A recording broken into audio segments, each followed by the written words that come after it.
बिस्मिल्लाहिर्रहमानिर्रहीम। अस्सलाम वालेकुम।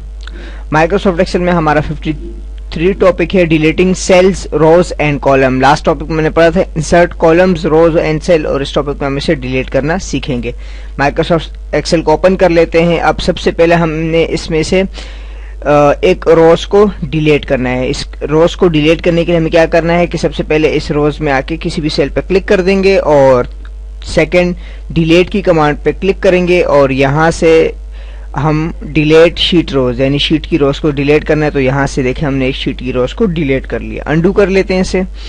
अंडू करने के बाद अब हम दोबारा डिलीट की कमांड पे आएंगे और यहाँ से डिलीट शीट कॉलम, इस वक्त इस कॉलम को हम डिलीट करना चाहते हैं तो इसको सेलेक्ट कर लेंगे। अब देखिए कॉलम हमारे पास यहाँ से डिलीट हो गया। इसी तरह थर्ड में हमारे पास है कि डिलीट सेल्स, यानी अपने शीट में से सेल्स को डिलीट करें। इसको मैं जैसे सेलेक्ट करता हूँ एक डायलॉग बॉक्स खुल जाएगा हमारे सामने, से डायलॉग बॉक्स कहा जाता है। और यहाँ हमारे पास शिफ्ट सेल, अब अगर मैं इसे डिलीट कर दूंगा तो हमारा सेल जो है वो ऊपर की जानिब शिफ्ट कर जाएगा, यानी ये 10 जब रिमूव हो जाएगा तो 20 जो है ऊपर की जानिब शिफ्ट कर जाएगा, लाइक दैट। इस तरह ये ऊपर की जानिब शिफ्ट कर दे। मिलते हैं अगले ट्यूटोरियल में। अल्लाह नेहकेबान।